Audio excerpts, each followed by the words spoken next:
we're going to be discussing the gut-brain connection, taming your inner psycho chick. And if anybody's been around with us for a while, the whole term psycho chick came around when we started realizing how beneficial vetiver essential oil was to moods and emotions. And it was something I used in the middle of going through menopause, which helped me tremendously. And so that kind of became a kind of a term we nicknamed. But also, I think that it is pertinent to the mood swings that you can get when your gut is unhealthy. And so that's what we're going to discuss today. And Amy's going to go ahead and get started. Yeah, we didn't even put anything about vetiver in this presentation, Stacey. You could have added it somewhere. But we're going to concentrate today on talking about how your gut and your microbiome in your gut especially are related to your brain, your emotions, your moods, and that type of thing. And yes, Abigail is talking about hormones, which that's something that we probably will touch on a little bit. Hormones, it's like a two-way street because the hormones are affected by your microbiome and your gut health. And at the same time, your hormones are also causing you to be a psycho chick. So that's another factor because you want to keep your hormones balanced. And if you don't have your healthy gut and microbiome, then that's going to be a problem too. So it definitely plays a factor in your hormones. Okay, so have you guys ever had, I know everyone has, I don't know why I'm asking if you ever have, because I know everyone has, butterflies in your stomach, or felt nauseous when you're anxious or nervous about something, when you're having to get up in front of people to talk or whatever. So that is actually a very tangible evidence that our gut and our brain and mood and all that is all tied in together. So we've known that for a long time. I don't know that I ever really think about that when I'm getting nauseous or having butterflies, but and that's true, Amy. Even our terms that we have for describing the way we feel sometimes, it felt like a gut punch, or yeah, I had a gut feeling. Yeah. Sick to my stomach. What was that? Sick to my stomach is another one people say. I'm just sick to my stomach about that. Yeah, you're not really throwing up, but you just feel sick to your stomach. Right. And you don't really even think, it's not like you go, oh, I'm having that gut brain connection, my second brain is kicking in. You don't think that, but it's true. It's true. You do get nauseous, you do get feelings, you do get gut feelings. And when you have a gut feeling, it's like sometimes it does almost make you feel queasy. If if it's a bad gut feeling, you'll feel queasy in your stomach. And sometimes people actually do like throw up and things because they're so nervous. Right. You feel fear in your stomach. Mm-hmm. Yep. Fear, anxiety, stress, all that stuff can make you. Yeah. Gut instinct, Sydney. That's another. Yes. Yeah. Gut instinct. Yep. And so you do, sometimes have serious GI upset just from being nervous or anxious. And in fact, people that have IBS, they have done a lot of studies on that recently, especially because this is starting to be a really hot topic. I'm sure you're seeing it all over your social media feeds, but it's starting to be a really hot topic because it's one of the hot pockets of research right now, where they're actually starting to do therapy with people who have IBS and realizing that their serotonin, that all these hormones are horrible, that they basically don't have a microbiome. And so unfortunately, it's sometimes very hard to get a doctor who will even look into these things. A lot of times doctors just want to give you some kind of medication to fix your IBS or your whatever you have, instead of trying to figure out, or to fix your anxiety or, whatever you're struggling from, instead of figuring out why you might be having it. So what we want to talk about today is that there are things that you can do, and resources that we have, because Young Living is just amazing, and we have so many things that can help your gut health and help your microbiome to be healthy, that we can just order whenever we want to. So like I said, this is a hot pocket of research right now. And what they're finding is that there's actually a communication network that includes your central nervous system, including both your brain and spinal cord, your autonomic nervous system, that's what controls like your respiration and things that you don't really think about that happen in your body, and your enteric nervous system. So, and also the hypothalamic pituitary adrenal, or the hormone axis in your body. So there's tons of research. If you get on PubMed and you look up gut brain axis, you're going to find tons of research on this right now. It's something that they're really starting to dive deep into, and they're finding out all sorts of fascinating things all the time. But the main thing that they're finding out is that your microbiome in your gut, which is the good bacteria that God put there, it's almost like a second brain and a second body that's going on in your GI tract. And as you know, your GI tract is crazy long. Like, I wish I had looked this up. I always forget to look this up, but I can tell you. Go ahead. Go ahead. Our small intestine is 25 feet long. Yeah. Our large intestine is 5.5 to 6 feet long. Yeah. So that's crazy. Like, if you stretched it out, that's like over 30 feet. Yep. That's crazy. So you've got 30 feet of basically a bacteria, hopefully good bacteria community that's going on in your body. They're finding out every day new things that these tiny little organisms are controlling in our body. That's so crazy. Yeah, it is crazy. So one of the things that I think you can go to the next one. This is the in your head. Or maybe it's not the next one. Sorry. One of the things we want to talk about is that your microbiome can have a direct factor in the production and utilization of happy hormones that can keep anxiety and depression away. So not only do the organisms in your microbiome actually make hormones, they also signal the endocrine glands in your body to make hormones, how much to make, and when to release them. So this is part of the research that you're just finding out, that these tiny little organisms are actually producing hormone. They're actually signaling your endocrine organs to tell them to make hormone and how much to make and when to make it. And they're actually helping and signaling the endocrine glands to release the hormone. So a couple of examples of this are, they've found that if you don't have enough different types of bacteria in your microbiome in your gut, then this is highly linked with high THS, which is thyroid stimulating hormone. Now, if you have high THS, then you have a very high propensity to develop hypothyroidism. I know that's kind of confusing, but if your TSH is high, that means that your body is trying to make more thyroid hormone, okay? Because THS is thyroid stimulating hormone. So that means you're going to be have hypothyroidism. This can lead to weight gain, dry skin, poor memory, fatigue, all sorts of things. So what they've found is that when they check people's microbiome, which there are actually tests that you can order, or you can have your functional medicine doctor or your doctor order, that test your microbiome to see how diverse it is. Another thing that they've found with people that have a high diversity of bacteria in the microbiome, they tend to have higher metabolism, and they tend to have lower body fat. So there's a direct link between having a diverse microbiome, which that means you have lots of species of bacteria. Okay, so we're going to talk about this more, but Life9 has 9 strains of bacteria, which is super high for a probiotic. Most of your probiotics are going to have 3 or 4. Some of them only have 1. A lot of probiotics will just have lactobacillus, and that's okay. There's your bacteria. But Life9 has 9. So that's the major thing that they're finding. There's a direct correlation with how many species of bacteria you have proliferating in your microbiome, good bacteria, as related to how your hormones are balanced, how your metabolism is, how your aging process goes, countless number of things. Another thing that your microbiome regulates is the level of circulating estrogen in your body.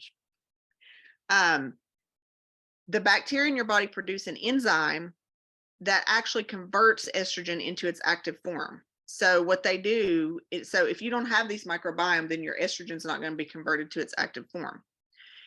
There's also another group of microbes in your gut that metabolize excess estrogen. So if you have excess estrogen and your gut is working right, then you won't have to worry about being estrogen dominant or having symptoms from that, because your microbes in your gut, if you have them there and they're healthy, are going to metabolize that and get rid of the excess. So basically what they do is they help modulate your hormones, including serotonin, which is a mood balancer. Also, to make melatonin, this is just a few examples I'm going to give you of hormones in your gut.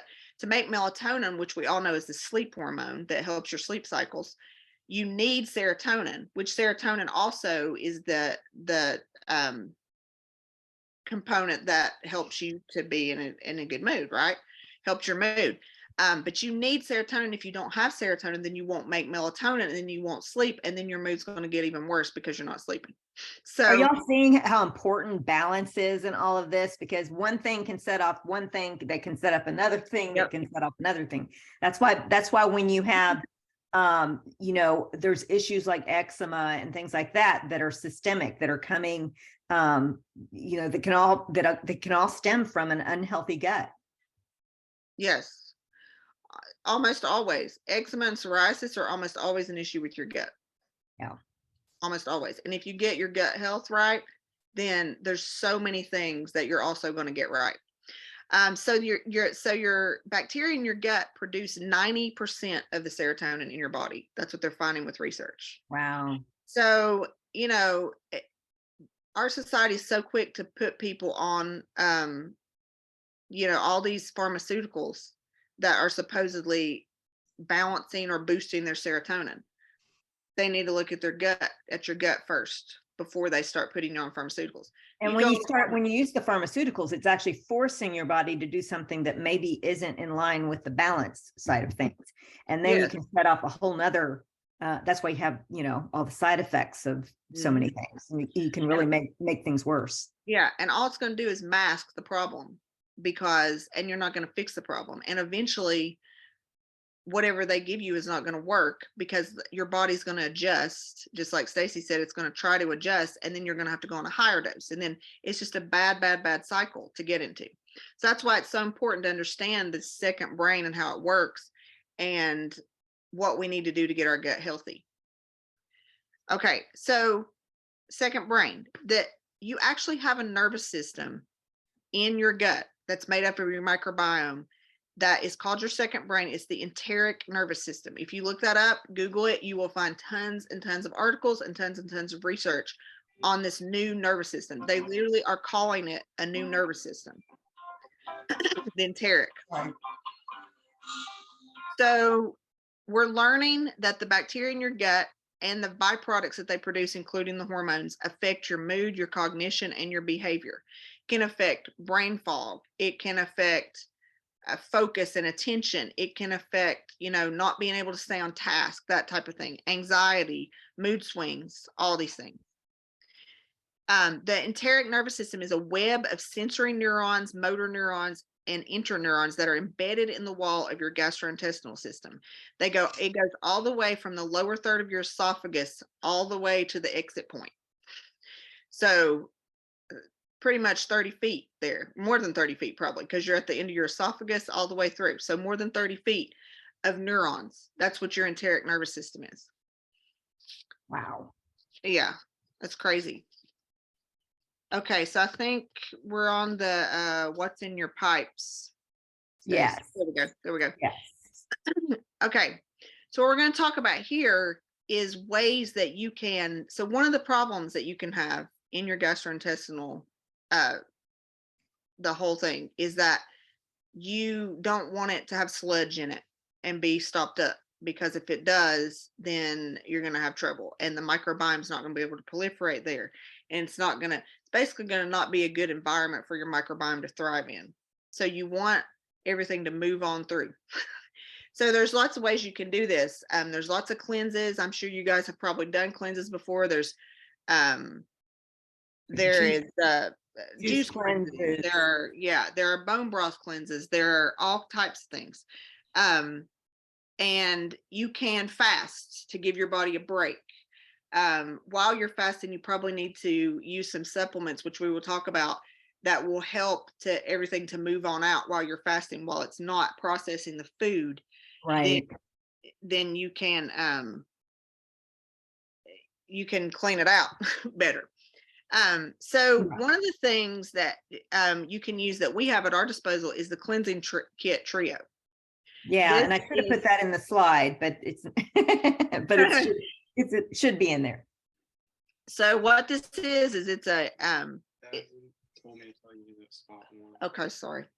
Okay. So this is, if you go on the website, I'm not sure, maybe Stacy can tell us what the item number is, but it is a kit that comes with Comfortone, ICP. Now this is not ICP daily. This is ICP. There's two different things, ICP and ICP daily. ICP you do not want to take on a daily basis. It's for short-term use. So for like a week to 10 days is what they recommend that you take it. ICP daily, we'll talk about later. You can use that every day, and it's great to use every day. So this is Comfortone, ICP, and Essential Zones. So what ICP does is it's a gentle intestinal cleanse. It has really potent fibers and essential oils, so it decreases the buildup of waste.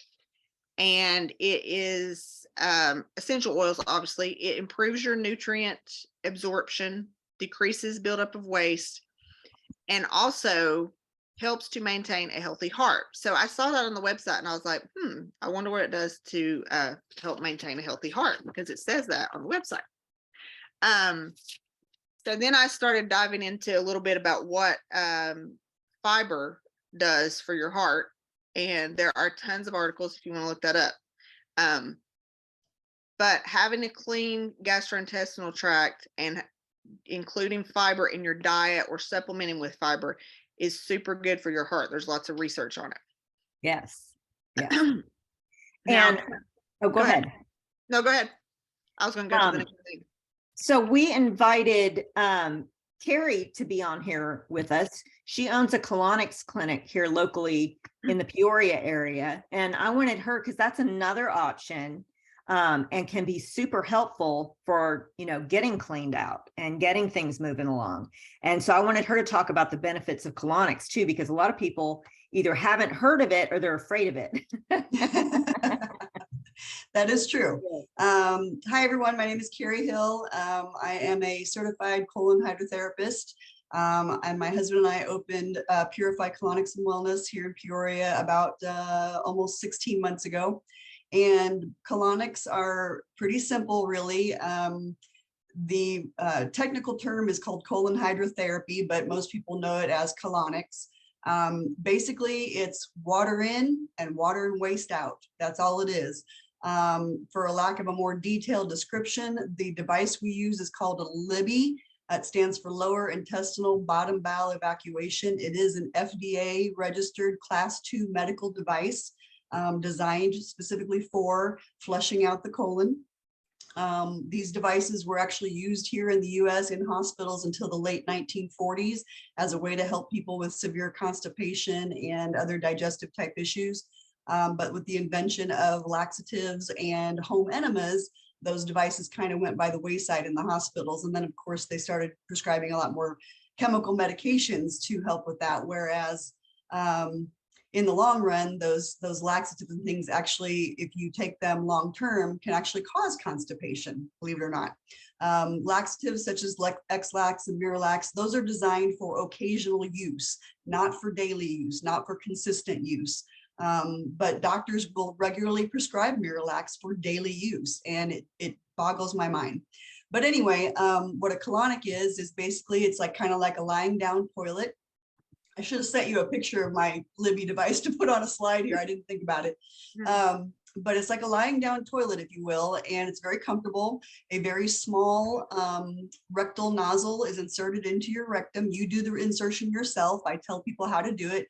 I'm basically there to monitor the device, make sure it's operating properly, and also monitor your comfort and how you're doing during your 45-minute session. But the rectal nozzle is skinnier than my pinky. It's very, very, very slender. Stacy's had them done before, she can tell you. But it's the slow introduction of carbon filtered UV sterilized water into the colon. It's a very steady, slow flow of water. And once your colon fills up with water, you get the urge to go to the bathroom, and then there's a basin that's already underneath your bum while you're lying there on the device. You just go to the bathroom as if you're on a toilet. It goes down a view tube. You're able to actually see the material coming out of you. If you choose to, you don't have to look, but sometimes depending on what the client's situation is, it's good to be able to evaluate that material and find out what's going on. People have let go of parasites before. We all have the propensity to have intestinal parasites. Even though we're a very civilized culture here in the US, we are still animals and we can get those types of things. Most of the time people can have parasites and not even know it. It's pretty mind-boggling when you think about it, but colonics can also help rid you of parasites along with some of these cleanses as well. So what happens is, you're on the device for 45 minutes and the water is flowing in, water and waste is coming back out. And at the end of 45 minutes, you usually feel much better. You are also, in that 45 minutes, you are bathing your colon in purified water. And the colon, which is our large intestine, that's the last part of our digestive system, is what absorbs any remaining liquid from the food that we eat. So when you are bathing your colon for 45 minutes in purified water, basically you're getting uber hydrated from the inside. So most people leave their colonic session feeling fantastic, incredible, and they really can't really state why they feel so good. They just know they feel good. I tend to attribute it to that, uber hydration that just happened, because let's face it, most of us, myself included, we don't drink the recommended amount of water that we're supposed to have on a daily basis. You're supposed to drink at least half your body weight in ounces per day. And that's a lot of water. And we're all busy here with everything we do day in, day out, that drinking water we can't usually get it in. So you can use colonics for just hydration and detoxification, or if you do have a digestive issues such as constipation, IBS, gas, bloating, those types of things, colonics can be beneficial with those as well. In regards to the microbiome, everything that she said earlier, Amy said is correct. We do have good bacteria and bad bacteria in our gut. We will always have bad bacteria in our gut. That's part of that balance that we talk about. When we get sick is when we have more bad bacteria proliferating in our colon than good bacteria. And the reason why this has become such a huge hot pocket item, as Amy was saying, is because in our country, we don't eat properly. We don't eat good quality foods, most of us. The American diet is horrible. So prior to all these processed foods and fast foods and everything that's sitting on our grocery store shelves that shouldn't be sitting on our grocery store shelves, and they're calling it food, is causing this imbalance in our gut microbiome. So it's not helping to proliferate the good bacteria, which is why things like probiotics and prebiotics have become the big topic, is because those are the types of items that will help populate our gut with the positive bacteria in order to keep the good bacteria in check so that we don't get ill.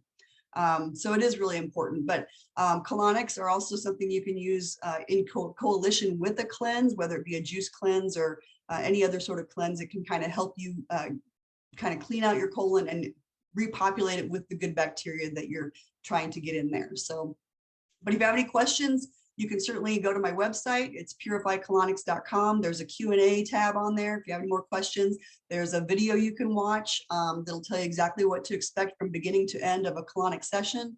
And I also am big into Young Living. I have it in my clinic and talk about particularly the portions of Young Living that do pertain to digestive health. Those are the ones that I'm most interested in. But thank you for having me too, Stacy. Oh, thanks, Carrie, for coming on. Yeah, I put her website in the chat there. Also, you have a few questions. Lori was asking about, Oh, I know sorry. you warned me about the nausea, but I didn't have any nausea actually at all any of the times I did it. But some people do. You mentioned it to me. Yep. And Lori said that she does sometimes. Can you explain that? Sure. Yeah. So nausea can happen for a couple of reasons. If you're a small statured person, particularly somebody who is somewhat short-waisted, we just talk about we just talked about how long the intestines are in our digestive system. When you're getting a colonic, the water's gonna fill up, and it only goes into your large intestine. The water cannot go into your small intestine because the ileocecal valve that connects your small intestine to your large intestine, that's a one-way valve. So material can only go from the small intestine to the large intestine. It cannot go the other way around. So when the water is filling you up, if you're a small stature person or you have a short waist, that water filling up your colon is going to put pressure, a little bit of pressure on your small intestine, which is in turn is going to put a little pressure on your stomach. So if you maybe you're not supposed to eat for 2 hours prior to your colonic, but if you did have something to eat and that water filling up is putting pressure on your stomach, you might feel a little nauseous and feel the need to vomit. I've had less than 5 people in the time that I've been open actually vomit during a colonic. So that can happen just because of the pressure of the water. The Interesting. second reason people can sometimes feel nauseous is it's usually an indication that toxins are being released in your system. Just like when you get a massage and that massage therapist is rubbing all your muscles and moving around all the toxins that are stuck in our muscles and tissues, that can get into your bloodstream and into your digestive system and make you feel nauseous just from getting a massage. Same thing can happen in a colonic.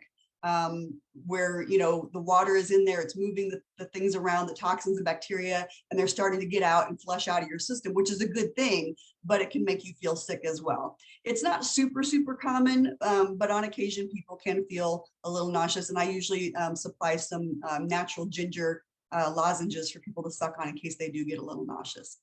Okay, well, thank you, Carrie. One more question before we move on, but someone was asking about, could this help with pockets in the colon? You're talking about the diverticuli. So diverticulosis is the formation of little pockets in your colon. It's usually a sign that your diet hasn't been the greatest, because if we aren't eating enough fiber, then things aren't moving along, and material, particularly animal type proteins, can putrefy in the colon and cause those little pockets. I'm understanding more and more that propensity towards diverticuli can be hereditary as well, but your diet is, how your diet is going to benefit you or not benefit you in regards to that. It can help. If you have diverticulosis, that is the presence of diverticuli, which is those pockets you're talking about. And you can look up pictures of diverticulitis online and see what that is. You can get a colonic if you have diverticulosis, if you've been diagnosed with that. However, if you are experiencing diverticulitis, which is the inflammation of those pockets, you are not a candidate for a colonic at that time. You would have to wait till your inflammation has receded and you're back down to diverticulosis. And you'll know if you're having a diverticulitis flare up, believe me, you'll know it. And a colonic would not be recommended at that time. And if yes, you're feeling inflammation, you can go back and listen to Doug Corrigan's call earlier in the week or last week and deal with that first. All right. Well, thank you, Carrie. That was very informative. And I know a lot of people have been curious about it. So that's very helpful. Also, at her clinic, she has someone also, Leslie, doing raindrops. So if you're interested in getting the raindrop and you're here in the Peoria area, we do have somebody that's very, very good at it. And she's actually demoed. Yes, very good. Okay, and feel free to jump in, Carrie. I know this is your subject, and so if you have information you want to pop in on, please do. Well, the only thing I want to say about the probiotics and the Life 9 is fabulous. Amy's correct. It does have a much higher number of strains of probiotics in it than most. Most high quality probiotics only contain 5 or 6, sometimes 7 if you're lucky. So having 9 is a great thing. But the other thing to keep in mind is every manufacturer of a probiotic tends to stick to certain strains of probiotics that they use. So it's a good idea on every time you're out of your probiotics, it's a really good idea to switch to a different brand so that you can populate your gut with as many different strains of probiotics as possible, because you want, like you said, you want a variety of those. You want to populate your gut with a variety of good bacteria, not just the same ones every time. And also keeping in mind that even though probiotics are really hot right now, and I do recommend them, because of the lack of a quality American diet, we do get probiotics from the foods we eat as well. So if you're curious as to what types of foods are high in probiotics, just Google it. It's out there, and you can just start incorporating a lot of those good quality foods to your diet as well. Great. Yes, and you're going to get different strains from food. Mhm. And obviously getting your nutrients from your food if you can, but like Carrie said, it's hard sometimes with the American diet. Yep, If that's you true. can that's why Young Living tries to use food source things whenever they can. I just had a thought about actually, my husband, who's a biochemist, he's all the time telling me, he's like, you should not have to take a probiotic every day. Right. Like he is more on the side of get tons of prebiotics to, if To you're feed if your your gut's probiotic. messed up, then start off taking probiotics, but then start feeding what you put in there. Yep. And that way you won't have to take a probiotic every day. And I know what I that's was going to say. The switching back and forth is a good idea, and we can also use Mighty Pro because it has different strains. mhm. It was formulated for children, but it's definitely not going to hurt us, and it's definitely got different strains, so you could switch back and forth with that also. So I didn't mean to interrupt you, Carrie. Go ahead. No, Yeah, that's good. fine. Yeah, I was just going to say that's if you don't know the difference between prebiotics and probiotics, that's it right there. Prebiotics are basically food for your probiotics. It's a way to make sure that your healthy bacteria in your gut are getting the nutrients they need to stay alive in that, harsh environment to fight off bad bacteria. And again, there's good quality foods that will provide you with prebiotics as well. But having the supplements available, if you're not a good, a healthy eater, if you're not going to pay attention to that, then the probiotics and prebiotics are a good way to go. Yes, and we're going to talk more about the prebiotic and probiotic in just a minute. But yes, thankfully, a good thing about Young Living's supplements, especially like the ones that we're talking about, where like the anything, Lori's right, anything with wolfberries in it is a prebiotic. Mhm. And if you look on the website, you're going to see tons of stuff with wolfberries in it. Wolfberries are prebiotic food. So, yeah, okay. So the next slide, we're going to talk about moving things along. So, Stacy and I have been using this ICP daily, and we're Obsessed? just like, we're literally talking about it like every day. Every time we talk on the phone, we're like, this stuff is so good. What in the world? We didn't even know. Like, I had never It tasted tastes it. great. I was shocked. I think because Yeah. I wasn't thinking about the difference between ICP and ICP daily, and ICP is more for a cleanse. So it's like a totally different thing. And we were at a Young Living thing in where was it when I tasted it? In Minnesota. It was Yeah, Minnesota, Melissa right? Pepin's event. Right. And they're passing it around on this tray in like little cups to drink. And I tasted it. I'm like, wait a minute, what was that? And then they told me it was the ICP daily. And I'm like, can I get another one?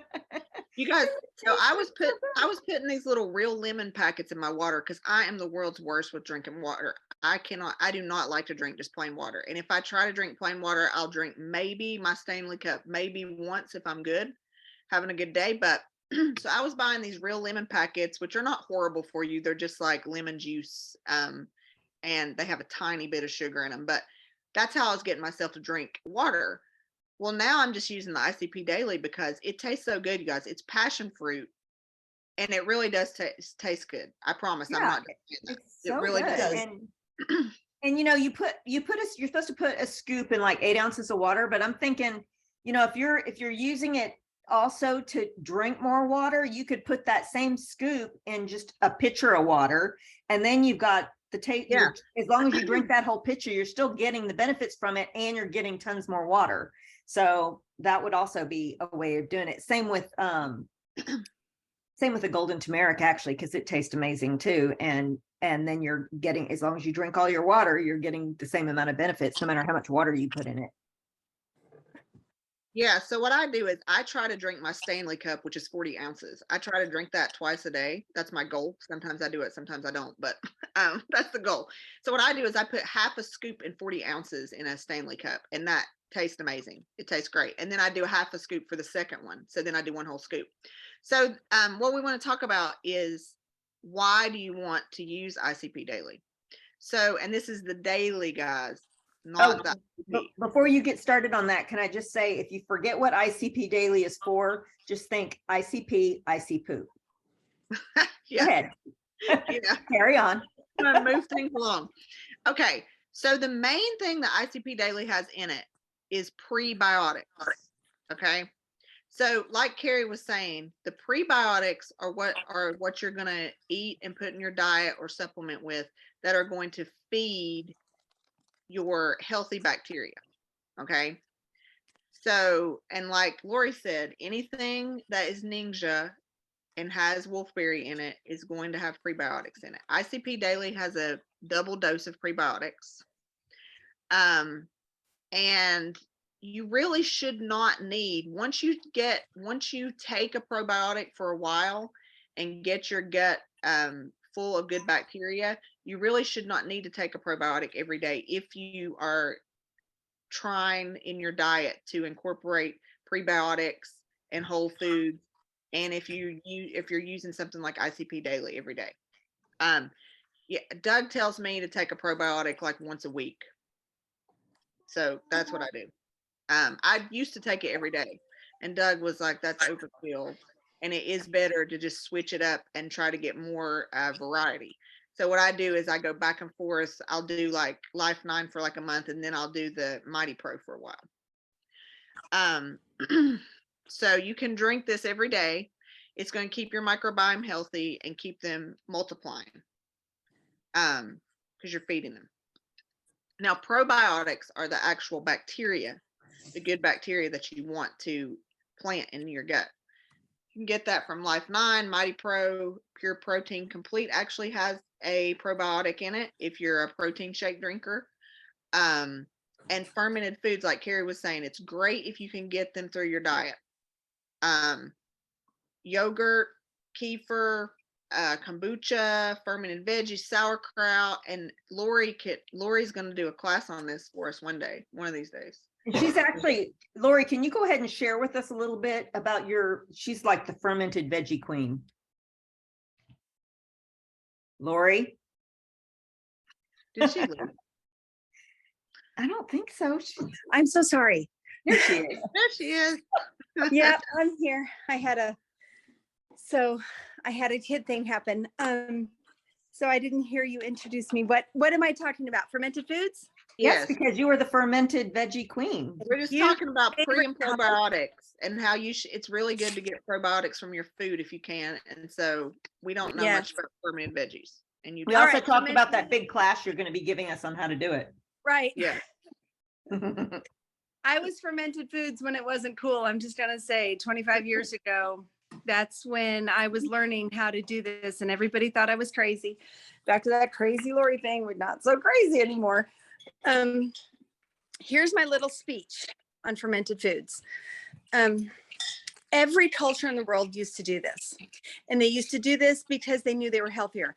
Whether they knew there were little bacteria in there or not, I don't know, but every culture did it. So you're familiar with sauerkraut. That's what the Germans did. In Eastern Europe, it was the beet kvass. In what was Eastern Europe?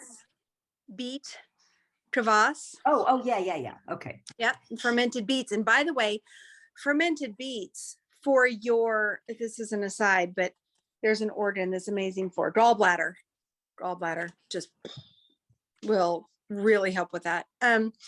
In Korea, it's kimchi, of course. And the Koreans will tell you when the SARS-2 virus came through, like it skipped Korea, and they will tell you it's because of the kimchi. And in Africa, I can't remember the name of it. In South America, it's curtido, but everybody did this. But we stopped doing this. And I think we stopped doing this because we got refrigeration, and everybody decided that grandma, who made all the sauerkraut in the bathtub and then stuck it in the barrel on the porch and just scraped off the bad stuff on the top and used it, was crazy, because they had refrigeration and they could make it with vinegar now. So now all the sauerkraut is made with vinegar. But what you want to look for is lacto lacto fermented foods. Lacto means that it's the lactic acid doing the work, not the acidic acid in a vinegar. But even pickles used to be fermented. Oh, ketchup. Our ketchup started out as fermented fish sauce. And we went away from it. And that's one reason out of many why, yes, check out Nourishing Traditions, why our guts are a hot mess. But everything is related to the gut. So I came over here to show you stuff. So this is fermented salsa. You can ferment it yourself. These are fermented peppers. We have fermented carrots in here, dilly carrots. There are fermented green beans in the back. We've got sauerkraut, we've got kimchi, we've got root kraut, which is a bunch of root vegetables. And so what we do, by the way, it feels like this takes a lot of effort, like, oh my word, and one more thing to do. But no, because once you do this, then you can have jars that will last, I don't want to say forever, like they didn't have fermented foods in the ancient Egyptian tombs like they had essential oils or honey, but it's really how they preserved. They used to preserve the food like that. So once you've done that, if you don't feel like cooking that day, a whole bunch of different vegetable options, then you just gather all of your kraut varieties, stick it out, and everybody has that for their vegetables. You only really need one by day. Here's the beauty of sauerkraut. You all hinted at this because you really need to get different strains of probiotics in there. So Life 9 is an amazing product. And it has 9 strains. Most probiotics have 1 or 2 strains in it. There are people who think that they can eat nothing but sugar yogurt and be content, right? But sugared yogurt has 1 strain, and then the sugar in there is the problem. People get all into kombucha, but that only has a few strains. So people are working really, really hard to get their probiotics because they don't want to do sauerkraut. But sauerkraut has 1,000 strains in there. They've only named 400 of them. They only know what 50 of them knew. Right? So if you want to colonize your gut with all of the different strains, then pay attention to sauerkraut. Oh, and have vaginal birth. There, I said it, because that colonizes the baby's guts. But I digress. Back to sauerkraut. It's easy to make. It's simple, and it populates all of it if it is done with probiotic fermented, which means that you put salt on it. So I know you're going to show us how to do this later, but just a question. So does it depend? So do you get different strains depending on the vegetable you use? Well,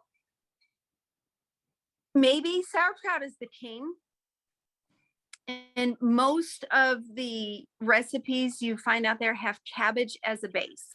And the bacteria in the cabbage that ferments the food is on the food. And so my guess, I'm not remembering the brain cell, but my guess is that sauerkraut probably has the most strains, and that the other vegetables have fewer strains, but more of them, if that makes sense. So yeah, I would ferment a lot of different kinds of foods and just make that part of your life. But kimchi has a base of cabbage. Root vegetables usually has a base of cabbage. The curtido has a cabbage base. Like most of them have a cabbage base, probably because cabbage is the king. So Right, and kimchi usually has an assortment of veggies in it. yes, it has Napa cabbage, so it's a different kind of cabbage, and then it has daikon radish instead of a regular radish, and it has carrots and onions in it, and then certain kinds of peppers to give it that spice. Also, kimchi that you get in Korea has fish sauce in it. I just can't. I can't eat it. So I make my own kimchi that does not have fish sauce in it. There, I said it. Fish sauce is actually really good for you though. Yes, right. I know. And it's really Sorry. good in Thai foods and makes the flavor. It's like in some of the soups that I do, the Thai soups with the coconut milk, which I'm going to be sharing recipes during our reboot. It has fish sauce. Yeah. So More for you. you know what? You just wait until you come back over. I'm going to make you that soup and not tell you about it because you'll have forgotten by then. And you will love it. And then I'll say, guess what? Guess what's in here? It's what I do to my son all the time. I'm not a kimchi fan, but I do put fish sauce in Thai stuff that I cook. Yeah. Girl, bless you. Okay. Somebody asked about brands. So yeah, and I saw Bubby's pop through. Yeah, Bubby's is the national brand. I don't love Bubby's. But if you're stuck somewhere in Timbuktu and you can't find anything else, Bubby's is a legitimate brand. There are usually local artisans who do this. I mean, this is how we did it. We were the Bori Brothers famous ferments. And so I worked all the farmers markets around and we became quite popular. But there are other brands that you can find if you hit farmers markets or those small local health food stores. Yeah, that's what I was telling people that are here local, or if you come visit me, there's a little bitty hole in the wall place that's called Sous Chef, and they have the best kimchi there. It's just delicious. In fact, they sell it to some of the coffee shops that do avocado toast and things like that, and they'll put the kimchi on there. Anyway. Yeah. Anyway. All right, great. Well, thank you, Lori, very much. And we are going to be hounding you about that fermentation. Let's have a retreat at Lori's house and she can teach us. Ooh, that's nice. Lori's going to pretend like she lost connection now. She's just like, all right. Okay, let's go ahead and move on to the next slide. Okay, Ninja Red. okay, so you guys, we could literally talk about Ninja all day. Ninja, like everything in it is good. And it's a crazy powerful antioxidant. I think it's like 350 on the scale, which is like crazy high. We just got the clinical studies that show that it increases energy levels, improves sleep patterns, and reduces stress, which we can share with everyone because the clinical study that was done. Vision health, healthy digestion, all the things.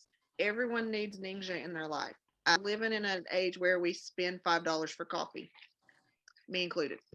So, you know, you can Ninja is an insanely good investment in your health. You need antioxidants because your gut health is also dependent on antioxidants, because remember we said your intestinal tract is 30 feet long. That is crazy surface area. I know I'm gonna have to look that up, but there is an insane amount of surface area in your intestine, and everyone has a little bit of inflammation in there in your gut. You have to if you're eating a Western diet. And it's being damaged all the time by all the stuff. Even if you are diligent with keeping out toxins and processed foods and everything, we're surrounded by it constantly. So you need antioxidants, and if you can get them in your gut, then even better. So Susan's asking if you can get too much Ninja Red. Well, definitely 4 ounces a day is not anywhere near too much. I know that Marcella used to talk about people dealing with something, drinking a bottle a day. So I don't think I'd worried about a few ounces. I mean, you can have too much of anything. You can literally die from drinking too much water. So exactly. I was just going to say that. But I mean, I don't think, no, I mean, all it is good. Like all it is good. It's everything that's in it is an antioxidant. And, you know, I truly believe that God made plants for our medicine. it has so many other things even beside. I mean, the wolfberry is amazing, but it has all these, everything that's in it is a superfood food. You couldn't accidentally drink too much, put it that way. Yeah, You you'd have start, to I mean, be- yeah. The Just only like way you could drink too much is if you were overhydrating yourself, Yeah, you like know, you're forcing and yourself to down it. you're not gonna do that.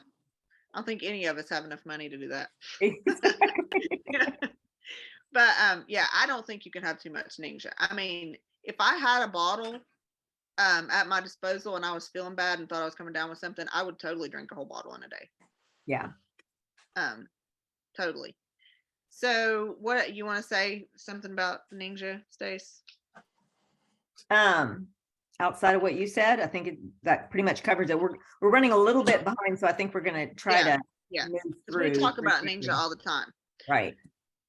Okay, so the green, this is the fairly new product. The greens are, I mean, they're just like Ninja. They are just packed full of stuff. You guys, 60 vegetables, fruits, herbs, algae, and mushrooms. And if you guys want to see another hot pocket of research, like Stacey said, we're running behind. I wanted to talk about the mushrooms a little bit, but just look, all you guys have to do, like just get on the website, go in, copy one of the ingredients, one of the mushrooms, go into your browser, paste that into the browser, and then type benefits.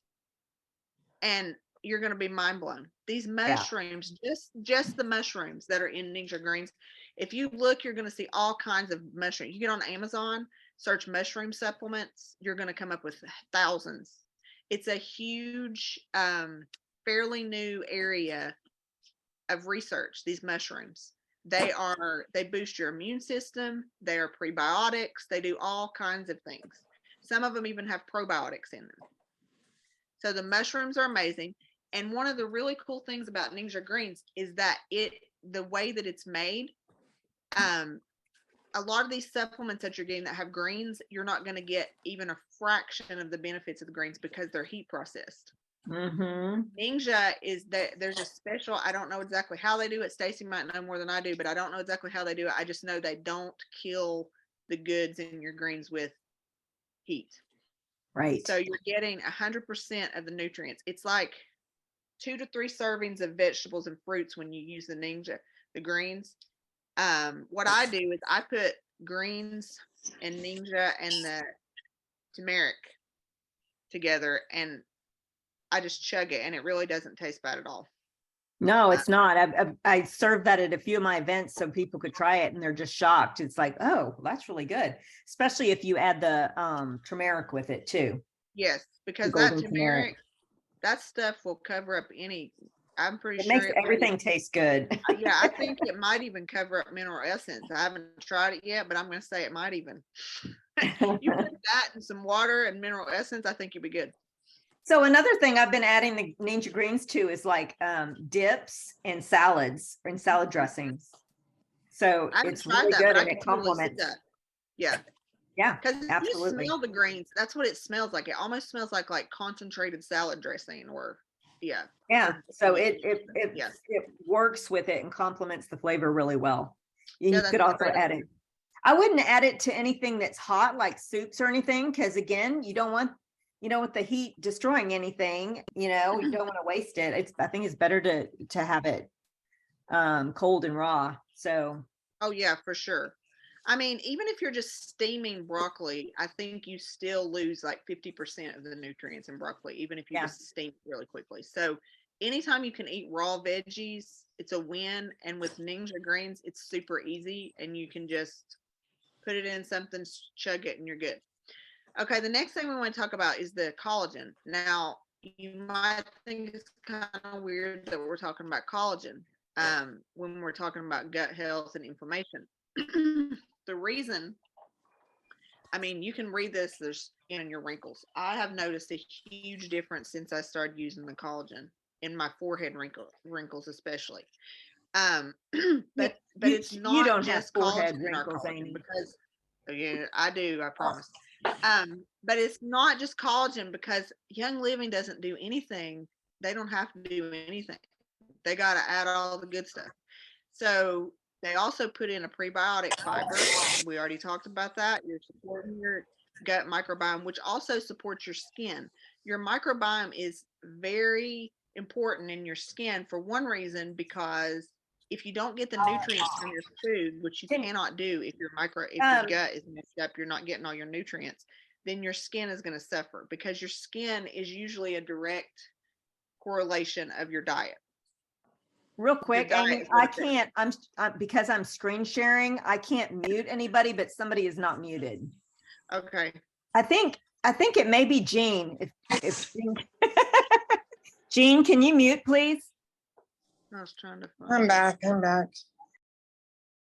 Thank, if you could just mute, that'd be great. Okay. So it's got a prebiotic in it, and it also has peach ceramides, which are basically just concentrated nutrients, and they are amazing for your skin. Honestly, I think this stuff would be good if you like put it on your skin as a mask or something, but I haven't tried that. But the collagen is completely tasteless. You can put it in anything. It doesn't like, I mean, it might clump a tiny bit, but if you have one of those little what are those things called? Doesn't- Those milk frothers. It honestly doesn't clump though. Yeah, it really doesn't. The only time I've ever seen it even barely clump is if I put it in something really cold. Yeah, Like maybe if I've so. had my Ninja in the fridge and it's really cold. But with coffee, it completely just dissolves. So if you drink Yeah. coffee, you put the collagen in your coffee. This stuff is so good for you guys. And it is marine collagen. I don't care what these other companies are saying. If you're trying to affect your skin, then you want marine, you don't want the chicken. Now, chicken collagen does have benefits, and BLM has chicken collagen in it.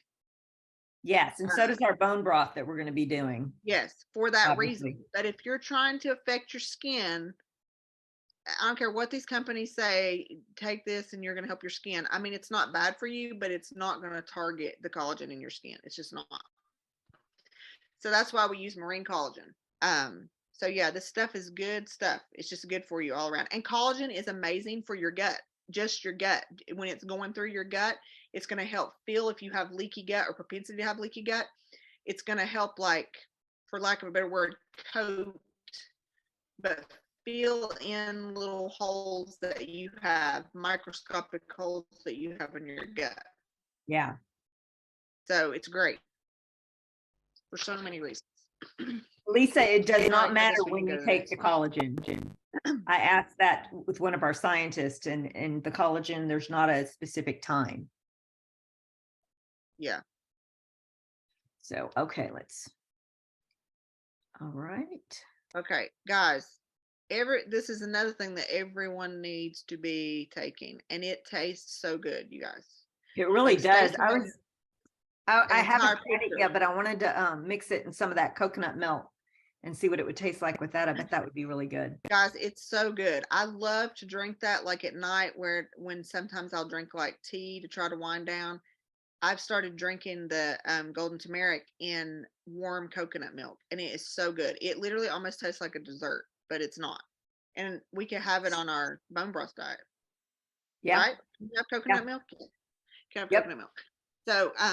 So it's so good. Even if you just use like the coconut milk that's not in the cans, it's way less expensive. Just the coconut milk that you get, like organic coconut milk in the refrigerated section. Or probably Gonna- even coconut water. As long as It would doesn't be have good in sugar that. in I it. mean, y'all, this stuff tastes so good. Like, I put it in my little concoction that I make every morning. I don't even taste the greens when I put this in there because it just tastes so good. And we're not doing dairy on the reboot, but I bet it would be good in plain yogurt too. I've not tried that, but I love it in coconut milk. It's got almost like a Thai dessert flavor to it. It's great. That makes sense. There's that, what's it, the sticky rice with the mango. Yes, that's what it That would reminds make me sense. of. That mango rice that you get at Thai restaurants. That's what it reminds me of. It's so good. And if you warm it up, it's like relaxing, and it's just great. It's great. So Yeah. just like the collagen, the turmeric, even if it was just turmeric, it would be amazing for you. But no, Young Living's got to up it up. So they got prebiotics in there. I literally served this at They an also event. have formulated. Yeah. And you don't need much of this to give some pack and flavor. Yeah, no, I had a 2-quart glass pitcher And I just put 1 teaspoon of this in there and served it at an event as a drink. And everybody was going on and on about how good this was. And I Yeah, put a mint sprig in it, but that was the only other thing I it's added to really, it. really good. It's really super good. And it's so good in the coconut milk. And this stuff is 25 times more bioavailable. You guys, if you go to Walmart and buy supplements, you literally might as well just take your money and throw it out the window or throw it in the toilet, actually, because you're going to pee them out. That's what's going to happen. For the most part. I mean, it's possible that they might have a few supplements at Walmart that are halfway decent, but I doubt it. This stuff is amazing. They formulated it. I don't know exactly how. I think Doug knows. I could ask him, but I just take it for what it's worth and trust the scientists. It's 24 times more bioavailable than standard turmeric. So you're getting 24 times the punch with this stuff, which is a money saver. It's like using the Thieves Household Cleaner.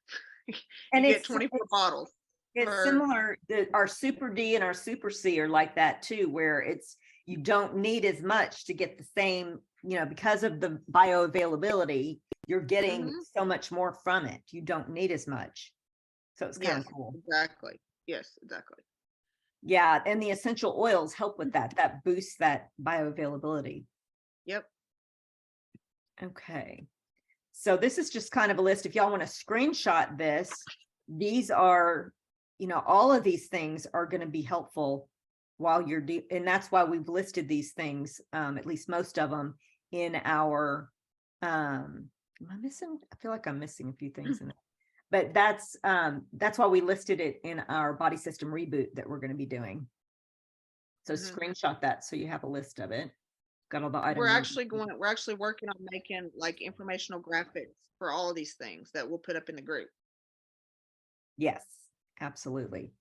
So in this reboot, we're going to you hear us keep talking about bone broth, but that's kind of my pet thing that I love because I had such amazing results with it for one, but the more I studied it, the more excited I got about it. Bone broth contains a ton of healing compounds. Bones and connective tissue contain all sorts of beneficial proteins, collagen and gelatin, which most people know is great for the skin, hair, nails, and joints. But it's also great for gut healing, like Amy was saying. That's why we say seal and heal, right? A lot of people have what's called leaky gut, and things leak out into the system and introduce all kinds of toxins into your body. But it's very healing for so many of the body functions. Bone broth also contains easily absorbed minerals like calcium and magnesium, phosphorus, silicon, sulfur, chondroitin sulfate, and trace minerals. But it's also the bone broth. These minerals are present in forms that are easily absorbed by your body. So that's why it's really good for somebody that's healing, like if they're coming, out of an illness or maybe even childbirth or a surgery or whatever, it's good for them to sip on bone broth. When we homeschooled, we used to read a lot of antique books, and I was noticing in several of the books that were written in the 1800s and stuff, they would talk about beef tea. Did anybody ever heard of beef tea? It was only in these books. So I Googled it, and it's like trying to figure out what beef tea is, but it was bone broth. And that was what they would give to somebody who was healing because of all the benefits to it. And the thing is, it goes to the stomach and just absorbs immediately into the system, all of that, without the stomach and the digestive system having to do a lot of work. Because there's a lot of things that are nutritious, but our body has to work hard to digest it. And so that bone broth really heals that area and also introduces a lot of nutrition. It's also high in protein. And this is interesting. I was looking at my different packaged bone broths that I have, because I make my own. I've got a freezer full of jars of bone broth, but that's like liquid gold in my freezer, right? So when I'm having, and when you're drinking it every day, or you have a large family, you have to make it go further. So I do have different brands that I buy. I think y'all know that the Fond brand and Dr. Kelly Ann's brand are my two favorites, but I also get the bone broth at Costco sometimes to add to my homemade. So if I'm making a big pot of tortilla soup, I might add, 1 or 2 quarts of my homemade bone broth, and then I'll add maybe an extra quart of the Costco bone broth. Just, it's all organic. So, I mean, I want it to go a little further. And so I'll do it that way. But anyway, the Costco brand only has 9 grams of protein. And I noticed that my fond, and that's a 2, no, that's a 1 quart container, I think. Is it 1 quart? Maybe it's 1 or 2 quarts. The one from Costco. And that is 9 grams, that whole big thing. While the smaller bottle of the Fond brand bone broth is 14 grams. And then Dr. Kellyanne's little packets that you add hot water to, hers are 15 grams of protein. So I just found that interesting. So keep in mind, all bone broth is not created equal. Depending on how it's prepared and the bones it comes from, and all of those things, it's going to have different levels of nutrition and protein and collagen. If it didn't gel, you got to kind of wonder if there's how much collagen is in there. Now it could be like I've made homemade that didn't gel all that great, but it's because I added too much water, and so it's just watered down. If I were to boil it down and concentrate it, it would gel. So there's that too. So keep that in mind. But for the most part, your broths should gel, and we'll talk about that more when I do that demo class. Glucosamine is found in bones, cartilage, and the shells of fish. It helps to slow the deterioration of cartilage, relieves osteoarthritis, pain, and improves joint mobility. And it also maintains lean muscle mass. So if you've ever noticed that gel, keep in mind that collagen that's released from the bone is in there, and that is the sign of a good quality broth. So again, our collagen,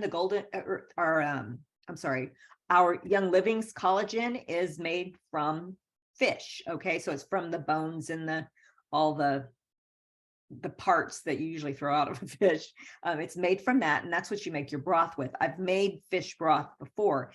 Fish broth doesn't take that long to make if you want to make it yourself, but that's going to target more your skin, hair, and nails.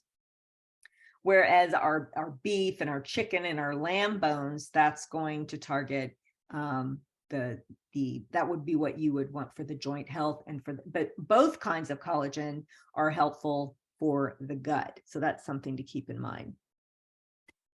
All right. And I know we are going way over here, so I'm going to go ahead and move on here.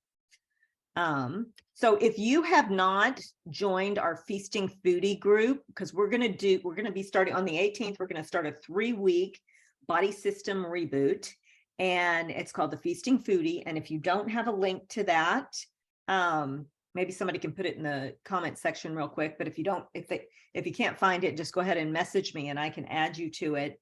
But we are going to be doing that together. It's a 3-week reboot, and it does involve bone broth, but it also involves a specific set of foods and also a specific set of Young Living supplements, many of which we talked about on this call. So if you want help walking through this 3-week, we used to call this the bone broth diet, and we've done it every year for a number of years now.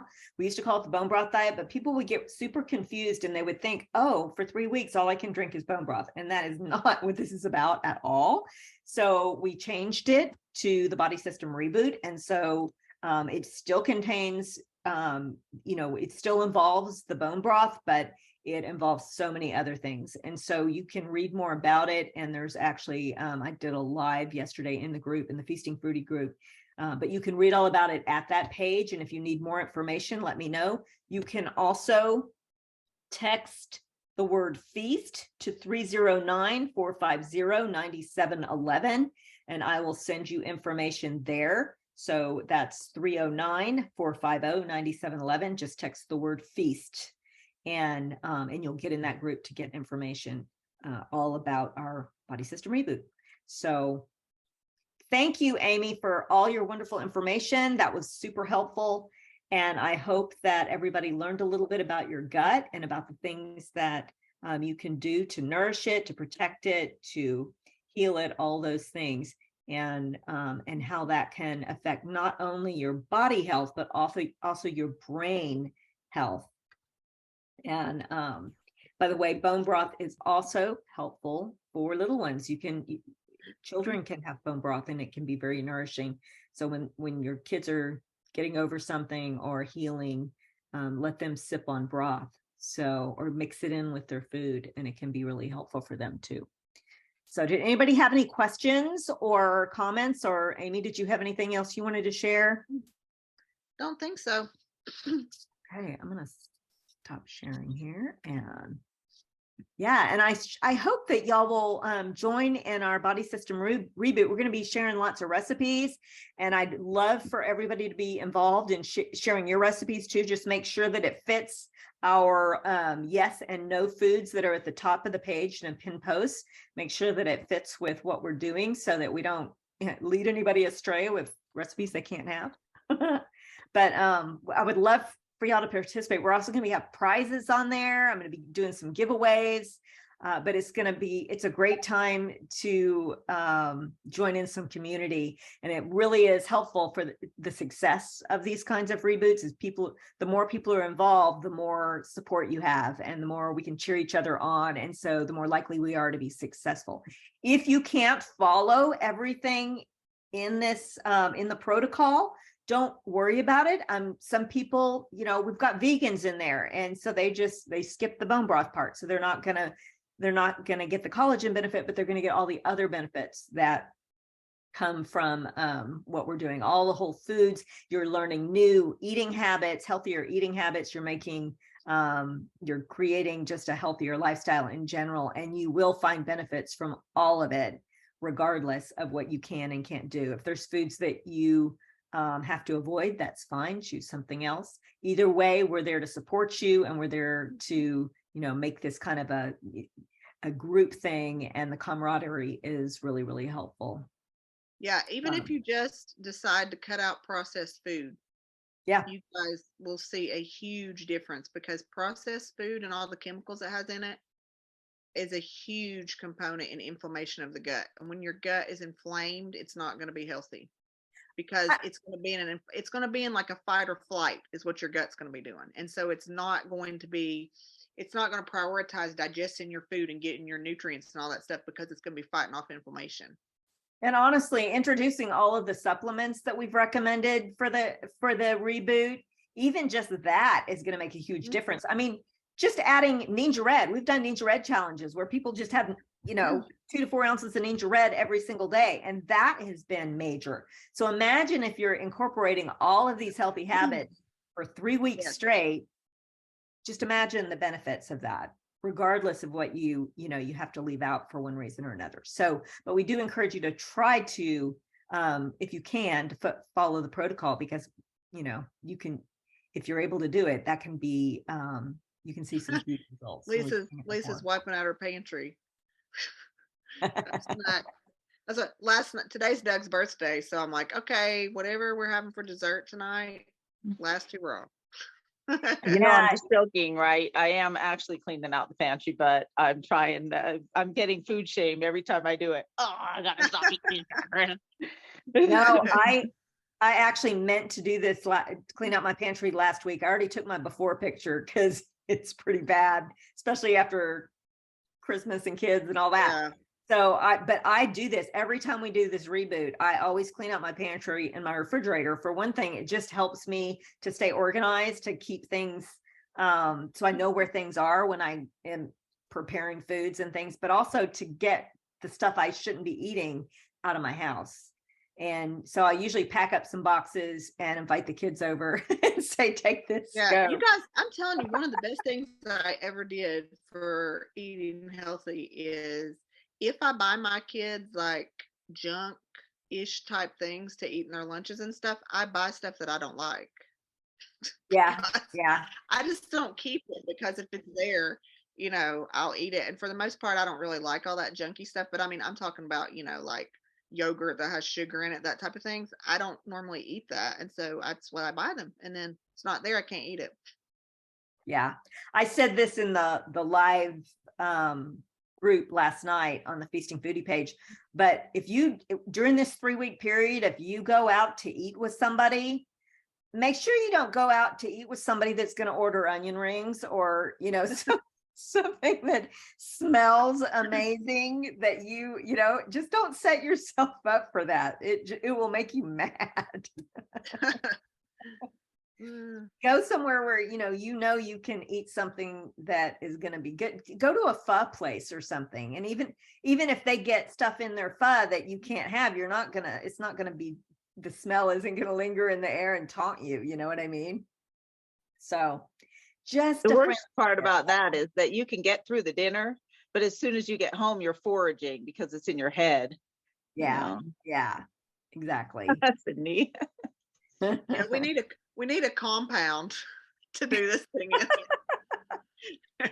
Well, yeah, I mean, every year when we do it, we make everybody in the house do it with us. They don't, I mean, we don't make them. I mean, they can have their own snacks, but the meals we don't make special meals for different people. I just make, and you'll see this again, you're going to eat well when you do this. It's not like you're suffering. It's just there's certain things you eliminate.